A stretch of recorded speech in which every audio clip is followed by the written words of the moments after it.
Motorcycle निर्माता अल्ट्राभायोलेट पक्षर भुवनेश्वर रे यार दुईटी प्रडक्ट लंचिंग कार्यक्रम अनुष्ठित होती है। कार्यक्रम रे इलेक्ट्रिक स्कूटर टेसराक्ट एसहित मोटरसाइकेल सॉफ्टवेव लंच करा विश्वर प्रथम राडार समन्वित इलेक्ट्रिक स्कूटर और मोटरसाइकेल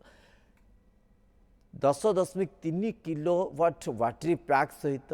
30 किलोवाटर शक्ति उत्पन्न करुच्ची मोटरसाइकेल से भली इलेक्ट्रिक स्कूटर टेसराक्ट को एठारे मध्य लॉन्च करा जायतिला जार मूल्य 1,45,000 टंका रही। मैक्सी स्कूटर का फॉर्म टेसराक्ट के लिए या फिर एंड्यूरो मोटरसाइकिल जो 2 लाख से भी नीचे में आए वो शॉकवेव के लिए, ये बहुत ही आकर्षक चीज़ें हैं आज के मोटरसाइकिल और स्कूटर बायर्स के लिए। इलेक्ट्रिक स्कूटर्स में मैक्सी स्कूटर्स का फॉर्म अभी तक नहीं आया है 14 इंच व्हील्स के साथ, जिसमें इतनी सारी फीचर्स, 260 किलोमीटर की रेंज और 20 bhp का पीक पावर आपको ये सब एक पैकेज में मिले।